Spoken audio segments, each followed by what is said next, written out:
sim ou não, diploma, sim ou não. Mas antes eu quero agradecer muito a presença do Heródoto aqui em nossos estúdios, as irmãs Paulinas em São Paulo, e perguntar para ele de saída a respeito das questões éticas que envolvem o rádio.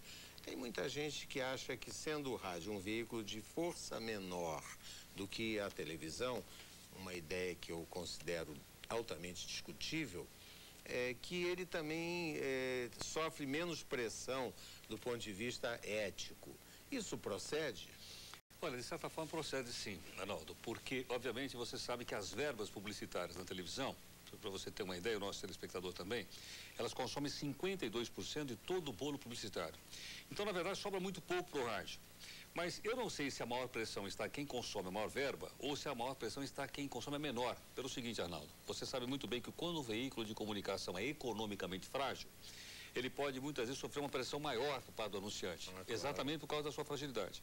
Então eu creio que o rádio sofre dessas duas questões simultâneas. De um lado ele não tem a grande pressão porque ele não tem os grandes anúncios, mas do outro, por causa de uma divisão das verbas, ele sofre uma pressão também razoável. Então, Arnaldo, me parece o seguinte, a questão ética no rádio, ela vai muito mais de uma intenção, de uma profissão de fé da empresa e do grupo que administra essa rádio, do que praticamente o mercado publicitário. Porque se fala muito nome feio em rádio. Eu não sou puritano, nós aqui não somos puritanos, mas o rádio a liberação do rádio quase que é geral, não é? E será que é necessário? Você me dirá, bom, mas na televisão também tem quem fale, não há dúvida, menos, mas tem. Agora, por que a linguagem no rádio é tão mais franca do que a da televisão? Eu acho que você está sendo até gentil quando você fala franca. Eu acho que em determinados programas ela é chula.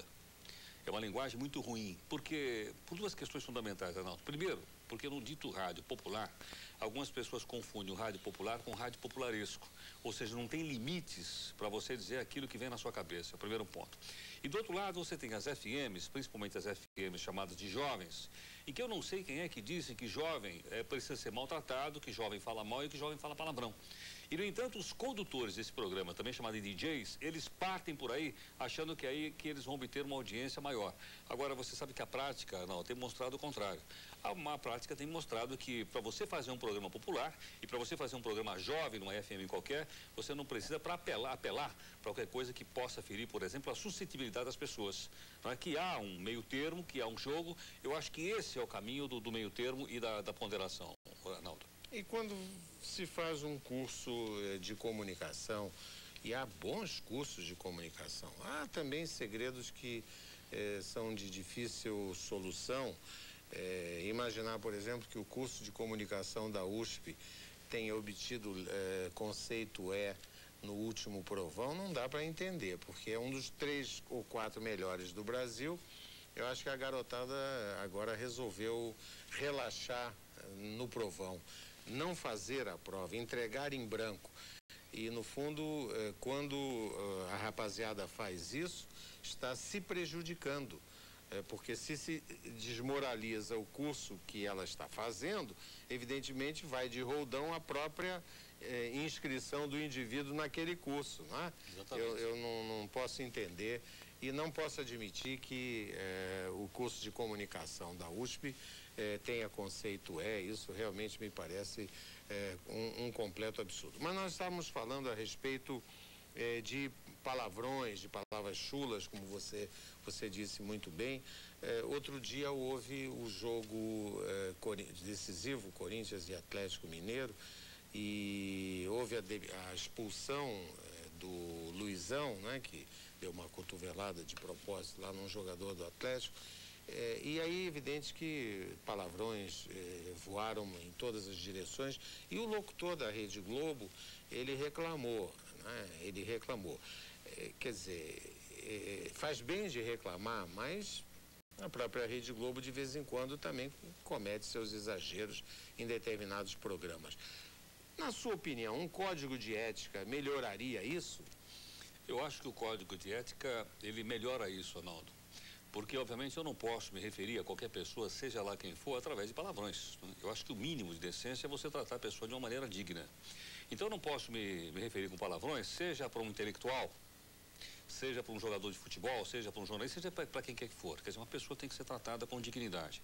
E o palavrão quebra essa dignidade. Agora, veja o seguinte, muitas vezes, Arnaldo, muitas vezes somos nós, os jornalistas, que vamos cobrir as partidas dos campos de futebol, que incentivamos muitas vezes o jogador a falar palavrão. Porque muitas vezes a pessoa está alterada emocionalmente e o repórter de campo vai lá e toca o microfone na boca do sujeito. Não é? O que vai sair? O que vai sair? Entende? Então, isso é uma forma de você agredir até o próprio ouvinte ou telespectador diante de um palavrão que o sujeito disse. Agora, eu acho que mais grave até do que isso, Arnaldo, é quando nós, jornalistas, vamos a um campo de futebol e incentivamos a agressão. Quando, por esse caso que você citou, o cidadão deu uma cotovelada de propósito no seu colega de trabalho.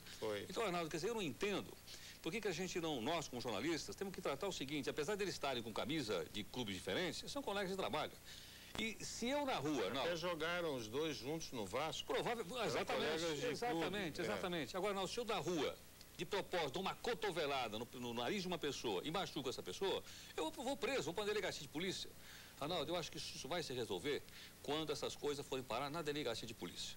Eu acho que a pessoa agredida tem que sair do campo, tem que ir lá na delegacia de polícia, fazer um boletim de ocorrência e processar o indivíduo que lhe cometeu gratuitamente uma agressão como essa. Eu não estou falando daquela agressão ou daquela situação que é própria do futebol. É fruto de uma... Da partida, da disputa, momento, exatamente. Agora, uma coisa intencional tem dolo. E se você tem dolo, você tem que se haver lá com o Código Penal, você não acha, não? Eu acho que sim, deveria ser assim. Aliás, o nosso futebol precisa realmente de uma mexida da boa. Você vê, e é popular, e portanto nós podemos falar e acho que gastar alguns minutinhos nisso. Bota um juiz paulista para apitar um jogo entre paulistas e mineiros em Minas. Bota um juiz mineiro para apitar em São Paulo um jogo Corinthians e Atlético Mineiro. Quer dizer, o que se imagina, o que um dirigente, se tem alguma cabeça, né? O que ele imagina que pode acontecer quando ele faz uma inversão dessas? Quer dizer, não podia botar um juiz carioca para... Isso daí, como se assim, é o caldo de cultura.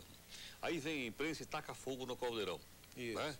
E esse fogo no caldeirão, muitas vezes se dá com os apelidos que nós, jornalistas, damos para jogador de futebol. Então matador, que mais? Animal. Quer dizer, outras coisas que parece que você, na verdade, não está narrando uma competição esportiva. É uma torada. É uma torada, ou é uma briga, ou são duas gangues no campo. E nós incentivamos isso. Quer dizer, nós vamos levando isso a um tal ponto, Arnaldo, que às vezes aquelas agressões que acontecem lá são porque nós, jornalistas, incentivamos isso a acontecer. Então me parece, Arnaldo, está chegando uma hora que as pessoas precisarão, peraí, vamos dar um break nisso para ver como é que estão essas coisas. Arnaldo, vê se no campeonato europeu você assiste qualquer coisa, rarissimamente. Assiste. E quando ocorre, o pessoal ano de suspensão. Exatamente. Pega um ano de suspensão. Aqui existe efeito suspensivo. Aqui você tem que, exatamente, você tem que dar uma pancada no seu colega para poder jogar na partida seguinte. É o fim do mundo. Quer dizer, é o fim da picada. Agora, Heródoto, você é madrugador, né? Você acorda muito cedo. Obrigatoriamente, né? Se eu não acordo, eu sou demitido. E qual é a cambalhota que você dá para chegar às 6 da manhã, inteiro, já sabendo de uma porção de coisas? Que horas você, no fundo, acorda? Eu acordo 10 para 5 da manhã, Arnaldo. Mas, na verdade, tem dois segredos. Um é o seguinte, como eu faço um jornal de televisão à noite, lá na TV Cultura, certo. Então eu tenho mais ou menos uma ideia do que aconteceu. E segundo é o seguinte, jornalismo não se faz sozinho, como você bem sabe. Jornalismo se faz em equipe. Então eu tenho lá uma equipe de jornalistas, que são pessoas que trabalham a noite inteira, para que aquele jornal às 6 horas da manhã possa ir no ar. Quer dizer, eu sou a parte audível do jornal. Mas na verdade ali você tem um grupo grande de pessoas que estão trabalhando para que o jornal possa ir para o país inteiro. E essa fórmula do jornal um jornal da emissora de rádio 24 horas por dia, sem uma musiquinha, não é, para disfarçar, é notícia o tempo todo, é um formato que lá fora já faz muito sucesso. Aqui pegou também, não foi, com a CBN? Olha, aqui pegou realmente bem. De uma forma geral, Arnaldo, na Praça de São Paulo, mais do que em qualquer outra cidade brasileira, você tem uma competição muito grande com rádios jornalísticas. Então, São Paulo, por exemplo, além da CBN, você tem a Jovem Pan, tem a Bandeirantes, tem a Eldorado, que são boas rádios jornalísticas. Só que eles faziam momentos de jornalismo, depois faziam momento de rádio revista, momento de variedades, etc. Então, onde é que a CBN entrou? Ela entrou exatamente procurando atender o mercado, que queria mais do que isso, ele queria notícia 24 horas. Então, nós começamos por aí e, felizmente, o projeto deu certo, não?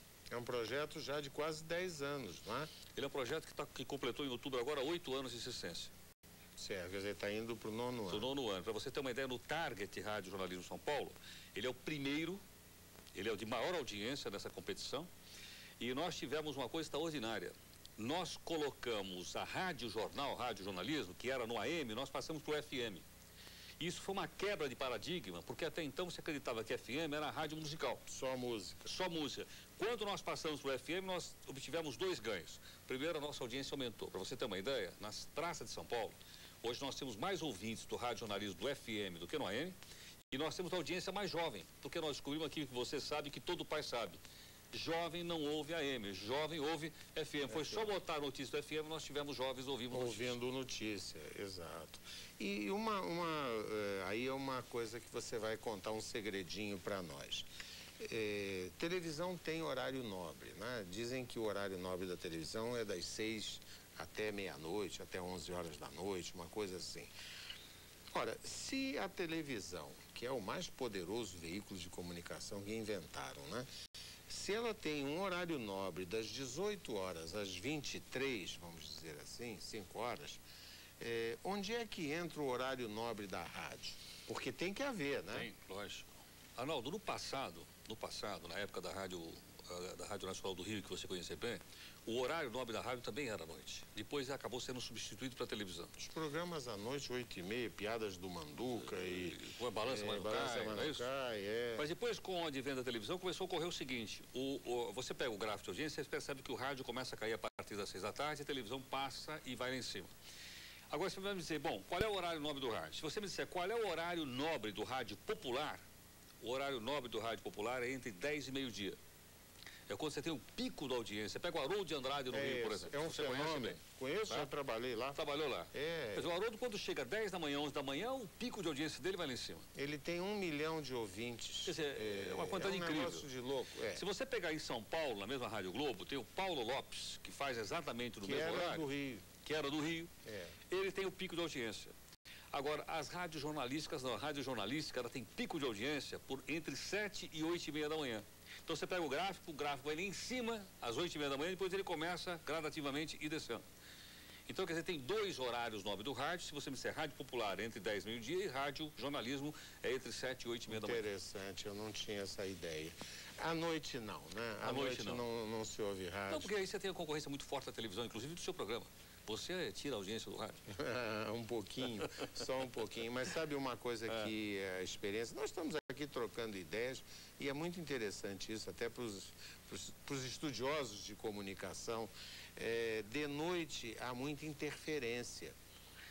Então, como há muita interferência, as emissoras também economizam baixando a potência. Exatamente. Porque a potência é muito alta, ela acaba invadindo as zonas do Chile, da Argentina, do Uruguai.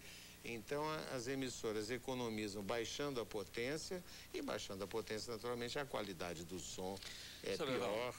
Às vezes, algumas emissoras, para fazer economia, saem do ar à meia-noite. Hoje é comum muitas rádios ligarem à meia-noite e voltarem só às 6 horas da manhã por economia de energia elétrica e por economia de dinheiro mesmo. Pois é, imagina. Agora, existe um fenômeno na comunicação que são as novas tecnologias. Nós vamos dar um pequeno intervalo e logo voltaremos para falar no segundo bloco sobre as novas tecnologias na comunicação. Até já.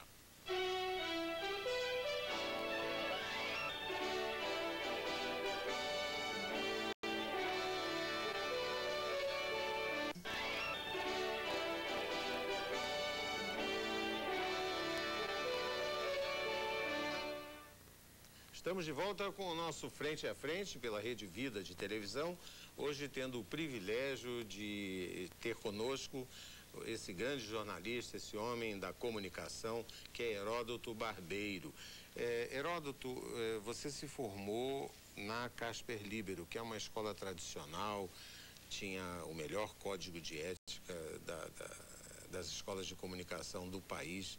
Eu choro quando me lembro que eu tinha o livrinho com aquele código de ética que eu não sei, era baseado na Universidade de Colômbia, nos Estados Unidos, e eu não sei onde botei, mas eu ainda vou achar, e se achar eu vou te arranjar uma cópia, né? Bem, aí vem a história do diploma. Você é favorável ao diploma para se trabalhar na área da comunicação? Olha, Arnaldo, eu sou, na verdade, um jornalista tardio. Eu, antes de fazer jornalismo, eu fui professor de história durante 25 anos. Então, eu trabalhei com história, eu fiz bacharelado, depois eu fiz licenciatura, eu fiz pós-graduação, fiz mestrado, e estava encaminhado para fazer um doutoramento na área de história. Na USP? Na USP. Eu trabalhei 12 anos na USP, eu dei aula de história da América durante 12 anos antes de ser jornalista. Então, assim, na época que eu era estudante, eu gostava de trabalhar na biblioteca. Era até uma forma de eu não só estar em contato com os livros, que muitos eu não tinha, mas como também porque eu precisava de ganhar alguma coisa. Bom, você não podia trabalhar na biblioteca porque você tinha que ser bibliotecário. Então, se você não tivesse o curso de biblioteconomia, não importa, não, se eu soubesse ou não colocar os livros direitinho na estante, se eu soubesse ou não fazer a catalogação, não podia. Tinha que ter o título. Tinha que ter o título. Para você ter uma ideia, eu não posso fazer pesquisa, porque pesquisa é exclusividade de quem faz sociologia. Então, se eu não tiver o diploma de sociólogo, eu posso fazer pesquisa, ainda que eu saiba fazer. Então, me parece que a profissão de jornalista, ela está tropeçando nessa questão, Arnaldo. Ou seja, está tropeçando na questão de que, necessariamente, apenas tendo diploma, eu estou habilitado para fazer jornalismo, uma pessoa que não tem diploma não está. Então, isso é uma questão que, para mim, eu vejo da seguinte forma. Eu creio que deveria haver uma desregulamentação geral de todas as profissões do país, com exceção de 2 ou 3. Aquelas que estão ligadas a áreas médicas, essa precisa ser regulamentada, e talvez aquelas ligadas na área de engenharia. O resto, Arnaldo, eu acho que está aberto. Libera geral. Libera geral. Se você tem competência, se você tem... Quer uma coisa curiosa? Quando eu estava fazendo história, eu me lembro de ter tido aula com um professor de história que nunca tinha feito o curso de história. Chamava-se Maurício Trachtenberg. Um dos grandes intelectuais, e nunca tinha entrado na faculdade. Quer dizer, um homem como esse, você não podia exigir nada dele, porque ele chegava lá e dava uma belíssima aula de história. E a mesma coisa acontece com o jornalismo. Quantos jornalistas são jornalistas da mais alta competência e nunca passaram por uma escola? Agora você vai dizer, mas não é bom uma escola? Eu acho que é. Eu acho que é bom para habilitar a pessoa a fazer bom jornalismo. Agora, daí a você transformar o diploma no ingresso nessa profissão, eu acho que é uma coisa já ultrapassada. Uma exigência, ultrapassada, não, completamente ultrapassada. Você até agora há pouco falava da Universidade de Colômbia, nos Estados Unidos. Foi. Na minha opinião, acho que isso deveria valer no Brasil. Ou seja, você faz o curso que você quiser. Você faz letras, você faz engenharia, você faz história, você faz medicina, você faz qualquer coisa. Ah, quero ser jornalista. Aí você faria 2 anos como pós-graduação só para aprender as técnicas do jornalismo. E aí você vira jornalista. Isso, na verdade, o ministro Paulo Renato fez com o magistério superior. Eu ainda estava no Conselho Nacional de Educação quando ele enviou uma mensagem pedindo que nós aprovássemos essa ideia. Os profissionais liberais, engenheiros, advogados, por exemplo, que quisessem dar aula, eles fariam 2 anos. Parte podia ser, inclusive, à distância, veja só, parte poderia ser à distância, 2 anos para aprender metodologia do ensino superior, um pouco de didática, né? Porque isso tem claro. Macete, tudo tem macete também. Então, depois desses 2 anos, ele estava liberado para dar aula igual aos outros, né? Igual aos outros. Então, se pôde ser feito no magistério, que na minha opinião é a profissão mais importante de todas, porque é quem ensina, não é? Por que não poderia ser feito em outras profissões que não mexessem com a vida do cidadão, como você lembrou bem, que é o caso da medicina, da odontologia e tal? Aí essas sim deveriam ter regras muito mais rígidas e tudo isso. Mas seria uma ideia para se explorar por aí, né? Já que houve uma abertura para o magistério. Porque, viu, Arnaldo, aí você, em vez de classificar a pessoa pela quantidade de papel que ela tem, você classificaria essa pessoa pela aptidão que ela tem para ter determinada profissão. Você está tocando, por exemplo, o advogado. Você sabe que eu me lembro, por exemplo, quando fui estudante do curso colegial, o meu professor de história era um advogado. Era um excelente professor de história. Eu me lembro, por exemplo, que o meu professor de filosofia nunca tinha feito filosofia. Ele era um padre da Igreja Católica, mas dava excelentes aulas de filosofia. Que eu tenho certeza que se chegasse no colégio e pedisse diploma para todo mundo, acabava a escola. E, no entanto, eles eram grandes profissionais. Agora, Arnaldo, isso você sabe melhor do que eu.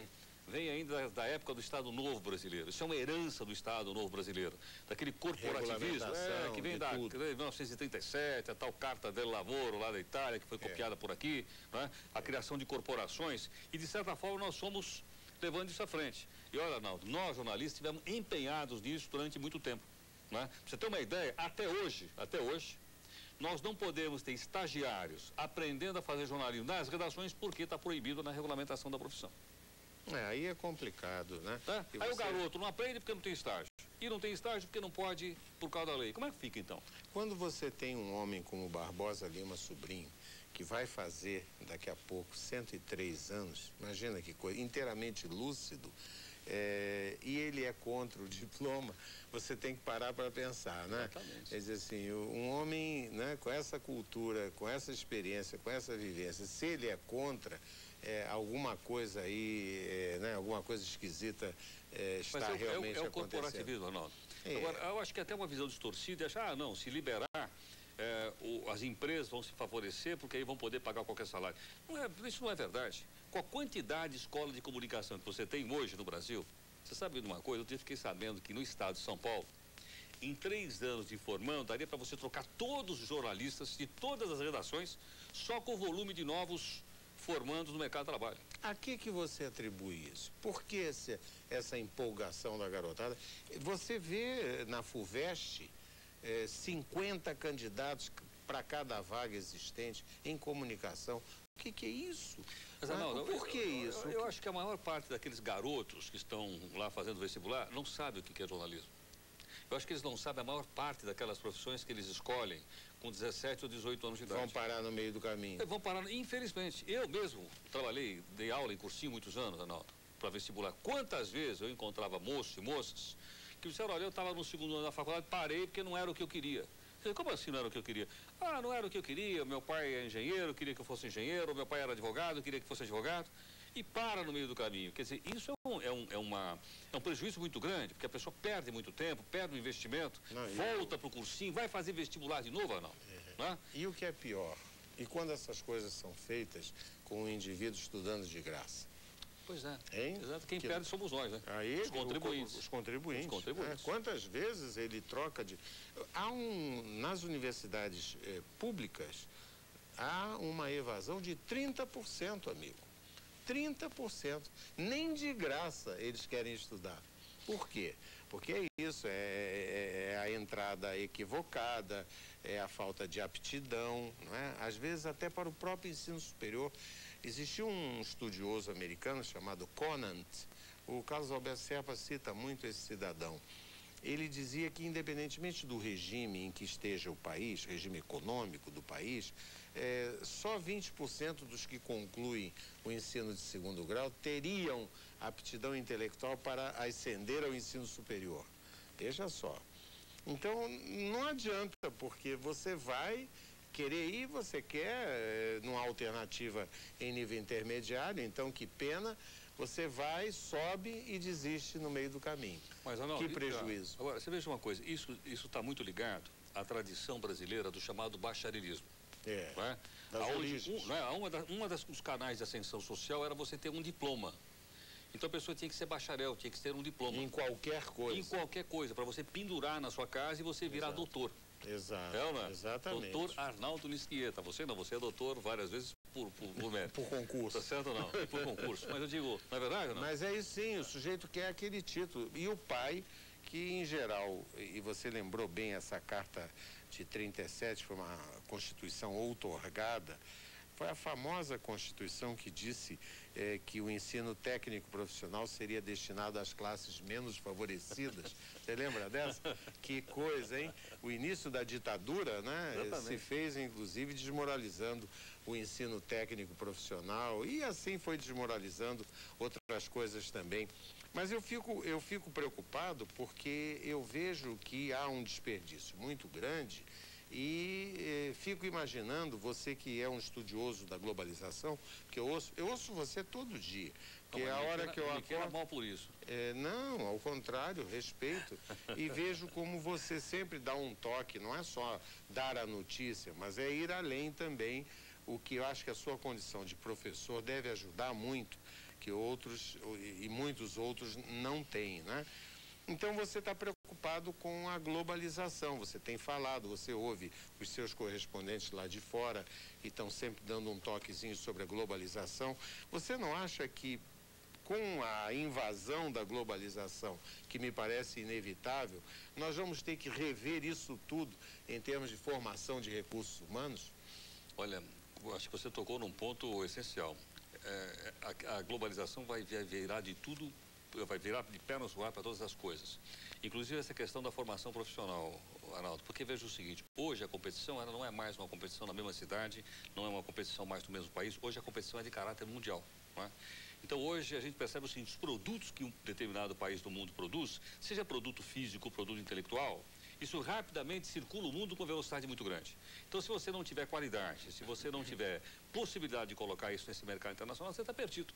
Então eu acredito que nós precisamos dar aqui uma realinhada no nosso estudo, uma realinhada na nossa educação, uma realinhada na imprensa, porque a imprensa tem muito a ver com a educação, como você sabe muito bem. Tudo a ver. Né? Para a gente poder enfrentar essa época que vem aí, que é a época da globalização. Não é fácil.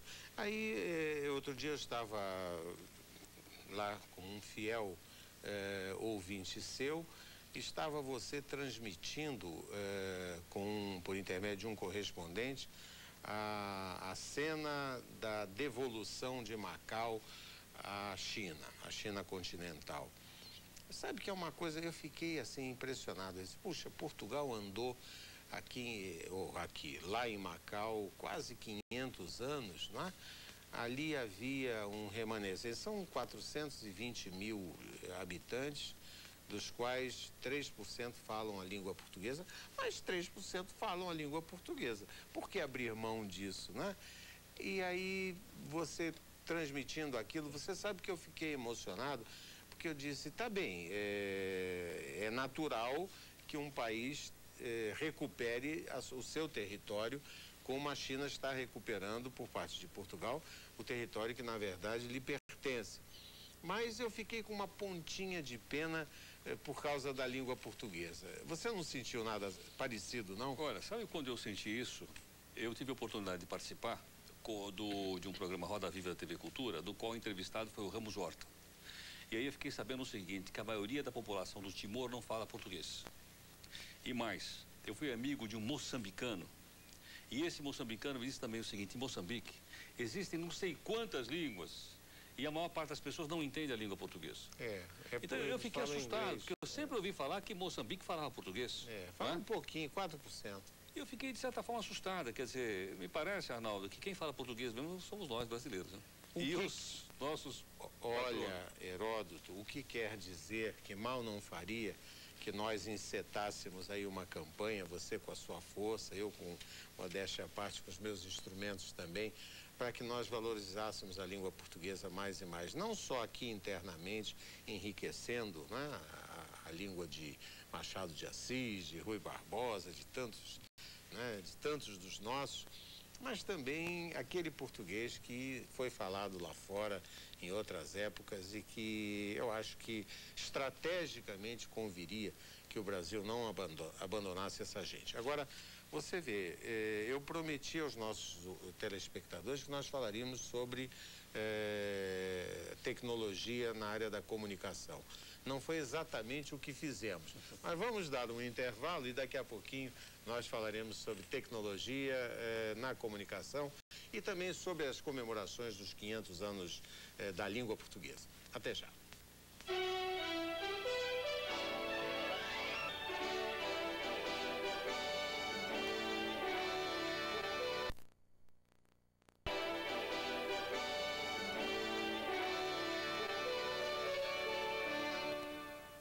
Estamos de volta com o nosso Frente a Frente pela Rede Vida de Televisão, hoje entrevistando uma figura que é de rádio, Heródoto Barbeiro, mas ele é também de televisão, tem um programa na Rede Cultura, na TV Cultura, que é rede, porque vai pelo Brasil todo, portanto é um colega de várias frentes.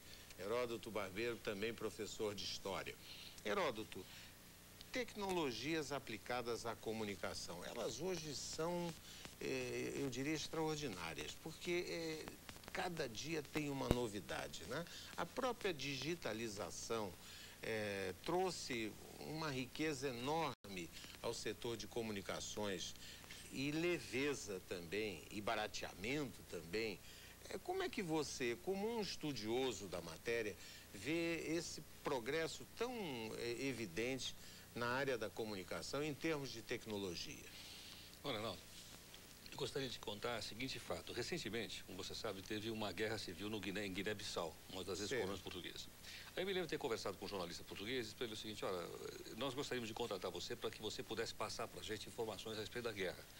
E fizemos um contratinho e ele foi de Lisboa para lá. Aí ele sumiu, desapareceu, voltou depois de uns 2 meses, me ligou e disse: olha, você vai me desculpar, não deu para passar nenhuma informação, porque o general, não sei das quantas, bombardeou a central telefônica. Então nós não conseguimos passar nenhuma informação. Arnaldo, exatamente naquele tempo, estava entrando no ar esse sistema de telefonia celular mundial. Bom, com o sistema de telefonia mundial celular, que eu posso, um assinante, você, o Arnaldo, qualquer um, o que ele poderia ter feito? Ele poderia ter pego o seu celularzinho, né, mundial, conectado direto no satélite, e ele poderia ter passado informações da Guerra Civil lá sem depender de nenhum general e de nenhuma central telefônica, e ele poderia falar para Lisboa, para o Brasil e para o mundo inteiro. E mais, Arnaldo, ele poderia receber no aparelhinho dele uma pauta nossa para a próxima reportagem que ele iria fazer lá. Então, o avanço que essa tecnologia está dando, ela, na verdade, eu imagino que a comunicação está cavalgando nessa tecnologia. Há uma tal forma, Arnaldo, que hoje está praticamente impossível eu segurar qualquer notícia. Nós estamos lembrados, nós que somos uma geração aqui guardávamos o furo. É ou não é? Não só nós guardávamos o furo, como tem mais. Você tinha basicamente o mundo dividido numa guerra fria de Estados Unidos de um lado e União Soviética do outro lado, aonde a informação ou era bloqueada aqui ou era bloqueada aqui. Tá certo ou não? Exato. A Voz da América não entrava lá. Em compensação, a Voz da Rússia também não passava, porque não deixava. Hoje, Arnaldo, você não consegue mais segurar a informação. A tecnologia popularizou de tal forma a informação... Chega em casa... Você não consegue segurar. Arnaldo, veja o seguinte. O homem mais poderoso do mundo quase foi derrubado do poder porque publicaram na internet um jornalzinho de um jornalista não famoso dos Estados Unidos, dizendo que esse cidadão tinha tido um caso amoroso com uma estagiária, que é o presidente Bill Clinton. Aonde é que surgiu a notícia? Surgiu na internet, porque eu, você, qualquer um outro, podemos ter uma página na internet, fazer um jornalzinho na internet, no qual eu sou o editor do jornal, o redator do jornal, o repórter do jornal, e eu pergunto, Arnaldo, quem é que pode impedir aquele meu jornal de circular? Ninguém. Agora aí já vem uma questão que eu volto à sua primeira colocação da ética. A internet também comete uns absurdos, não é? Você viu agora na semana que passou, o sujeito botou a fotografia da namoradinha de 14 anos nua na internet e espalhou urbi et orbi para o mundo todo. Não foi ele. Alguém, né? Alguém já espalhou. Quer dizer, a pedofilia que está aí, de uma certa maneira, uma coisa abominável, né? Não se consegue conter isso. Não haveria um limite para isso, Heródoto? Como é que você vê isso? Tem um limite. O limite é aquele que você lembrou agora há pouco, que é o limite ético. Mas veja o seguinte, Arnaldo. Eu poderia, por exemplo, ter a mesma foto dessa menina que você citou, em vez de, por exemplo, tê-la na internet, tê-la publicado numa revista. Ou tê-la, por exemplo, feito um cartaz e mandar pendurar na rua. Então, depende de como é que você usa essa tecnologia. O problema é que um cartaz na rua vai ser visto por pouca gente. 222 pessoas que passarão ali. Agora, quando vai para a internet, são milhões. Mas, Arnaldo, eu não sei se você está lembrado, mas a questão da pedofilia, por exemplo, né, que não tem nada a ver com o jornalismo, né, do que nós estamos falando. Mas veja o seguinte... Isso é uma anomalia. É uma anomalia. Só pode ser pessoas realmente com problemas, doentes, sem ter nada. Mas certa vez foram lá, bateram na porta da corte norte-americana, lá a Suprema Corte, e perguntaram lá se o cidadão podia ou não colocar uma página de pedofilia na internet. Sabe o que a Suprema Corte diz? Diz pode. Só que é o seguinte, você coloca no dia seguinte você está na cadeia. Então, eu não impeço você de colocar qualquer coisa aí. Só que é o seguinte, existe leis... Vai pagar por isso. Você vai pagar por isso. Não é verdade? Então, quer dizer, o seu princípio... No Brasil tem? Acho que não. Não, no Brasil, mas nós vamos ter, não vamos, Arnaldo? Vamos ter que pedir emprestado à Suprema Corte. Mas nós não vamos ter uma hora que nós vamos ter que obedecer a lei aqui, Arnaldo? Para impedir isso. Isso e outras barbaridades. Eu não posso, por exemplo, Arnaldo, publicar uma informação falsa a seu respeito, ou na rádio, ou na televisão, ou na internet, em qualquer lugar. E não acontecer nada. Tá certo ou não? É claro. Porque eu tenho que responder por isso. E olha, Arnaldo, eu acho pesado. E pesado. E eu acho que a resposta não tem que ser não tem que ser na lei de imprensa, não. Tem que ser no Código Penal e no Código Civil, que é uma lei que vale para todo mundo. E não pode ser em troca de dinheiro, amigo. Isso aqui permita, parece que a gente está desviando. Não, nós estamos dentro da ética no jornalismo.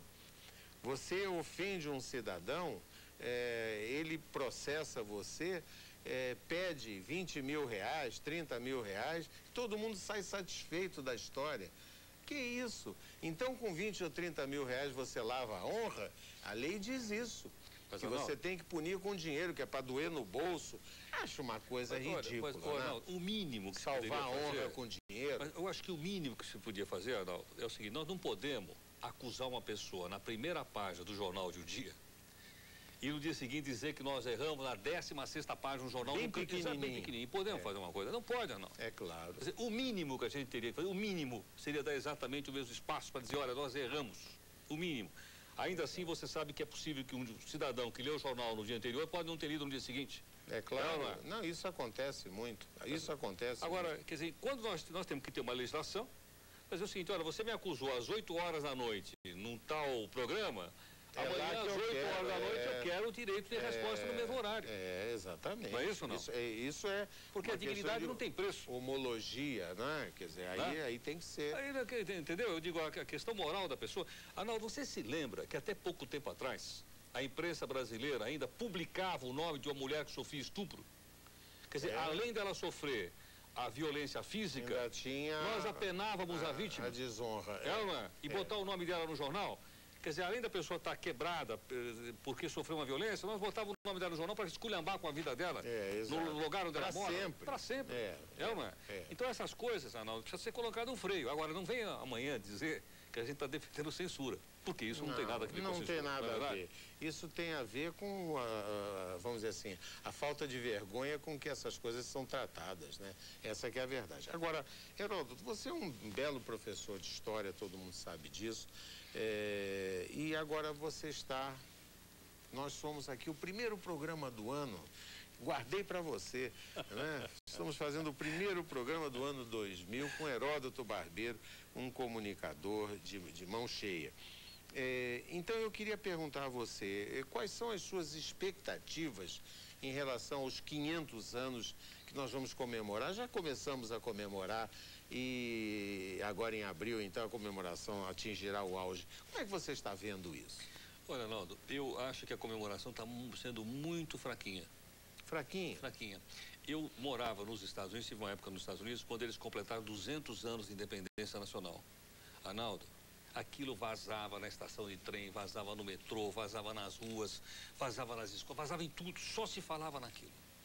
Agora você vai dizer, mas vale tanto espaço? Eu acho que vale, porque era uma retomada da memória nacional. Eu estou achando que é muito pouco, eu nem estou entrando na discussão, essa discussão se vale a pena descobrir, se é descobrimento, etc, etc. Não estou entrando nesse detalhe. Eu acho que o fato histórico desse país aqui, né, ser colocado no contexto mundial e através de uma ação de navegação dos portugueses, era uma coisa que precisava estar sendo comemorada muito mais fortemente do que nós estamos fazendo. Porque comemorar não quer dizer necessariamente festejar. Comemorar pode dizer também o seguinte, vamos ter uma visão crítica a respeito desses 500 anos. Vamos ver o que aconteceu com o nosso passado. Arnaldo, você sabe bem que tem um cidadão aí que diz que quando a gente não aprende com os erros do passado, a gente está condenado, não é isso? E aonde é que os povos vão buscar isso, Arnaldo? Vão buscar na sua história. E, no entanto, nós conhecemos tão pouco a nossa história. E nós tínhamos agora um gancho de ordem jornalística, de ordem intelectual, de ordem escolar, para a gente olhar um pouco para a história do Brasil. Tem grandes historiadores, como você conhece, tem excelentes nomes, e, no entanto, eles ficam restritos mais a ciclos intelectuais que você conhece melhor que eu. Há um certo desrespeito. Falta muito. Os meios de comunicação, salvo exceção. Me diz uma coisa, Arnaldo, quais são os meios de comunicação que estão empenhados na comemoração dos 500 anos?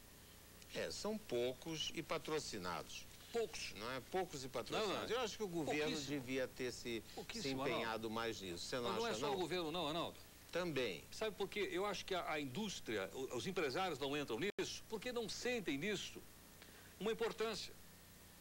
Hoje eu vejo outros movimentos sociais, com todo respeito, receber um apoio maior dessa chamada sociedade civil do que uma comemoração como essa.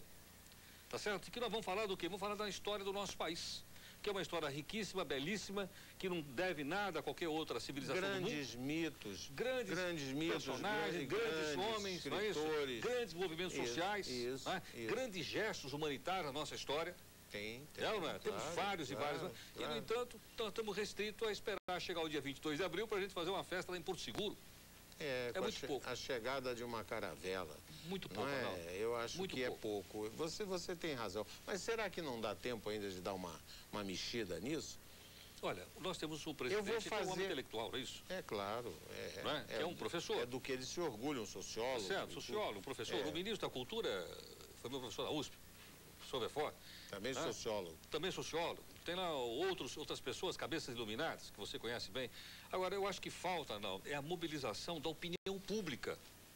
A opinião pública, isso aqui tem que estar sendo comemorado na escola, na igreja, na sinagoga, no templo, no sindicato, na central sindical, na associação de bairro. Tem que ser uma coisa geral. Tá certo? E foram boladas coisas pequenas. Não é? Uma musiquinha aqui, um negocinho, um folhetozinho ali. Eu acho que é isso, é pouco. E o que foi publicado, Ronaldo, está muito ligado ao pessoal, vamos dizer assim, de uma elite cultural no país. Eu vi grandes publicações, mas elas estão restritas só àquela elite cultural. Eu acho que uma comemoração como essa, ela tem que ter vários aspectos, várias etapas, entende? Ela vai desde o folclore do país até as manifestações populares e até o setor intelectual. Né? Mas, amigo, eu só quero que você me responda. Como é que se consegue fazer metade do que você está sonhando sem dinheiro? Olha, eu acho que se a gente conseguir... Infelizmente, eu acho que agora só nós vamos comemorar os 600, porque o 500 não vai dar mais para comemorar desse jeito. Lamentavelmente. Vamos ter que fazer... Lamentavelmente. Eu falo isso com dor no coração. Acumular uma graninha para poder... Porque nós temos que ter o comprometimento da sociedade como um todo. Eu acho que nós já demonstramos mais de uma vez nesse país que quando a gente quer fazer alguma coisa, a gente faz. Claro. É ou não é? Claro. Então, quer dizer, eu acho que está chegando um momento nacional, que nós temos que decidir o seguinte: olha, vamos recuperar o nosso passado. Quem é que nós somos? De onde nós viemos? Qual é a nossa cultura? Né? Para onde nós estamos indo? E isso se faz, obviamente, com a retomada da história. Aí eu tenho a sensação, eu acho sempre ruim, né? Mas considero que seria fundamental que nós estivéssemos envolvidos com a política do livro didático para estimular autores e editoras a fazer livros que se referissem explicitamente a esses 500 anos. Eu acho que isso, infelizmente, nós já estamos no ano, o tempo já é curto, talvez curto demais. Agora, que essa teria sido uma grande ideia, eu não tenho dúvida nenhuma. Você quer ver uma coisa curiosa? Nós falamos tanto em comunicação aqui. Você já pensou se nós tivéssemos os comunicadores do Brasil, esses homens que nós citamos agora há pouco, tem mais de 1 milhão de ouvintes, empenhados numa coisa dessa?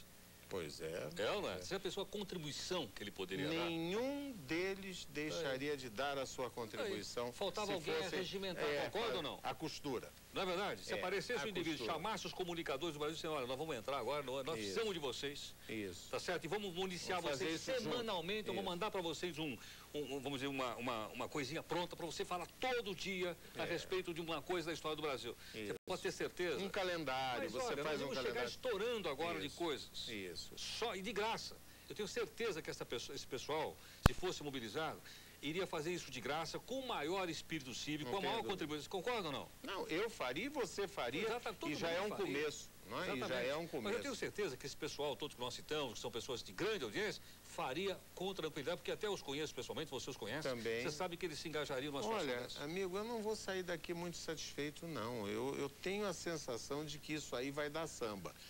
Que nós ainda vamos voltar a falar sobre esse assunto que você deixou aqui na Rede Vida de televisão. Quero agradecer muito ao meu amigo Heródoto Barbeiro, mestre, a sua presença aqui no programa da Rede Vida, no nosso Frente a Frente, e agradecer muito mesmo. Eu sei o sacrifício que foi você conciliar os seus compromissos para estar aqui nos estúdios das Irmãs Paulinas. Nós voltaremos no próximo domingo, a partir das 20 horas, com mais uma apresentação do nosso Frente a Frente pela Rede Vida de televisão. Por hora, muito obrigado pela presença de Heródoto Barbeiro, pela audiência dos nossos telespectadores, e nós voltaremos no próximo domingo. Até lá.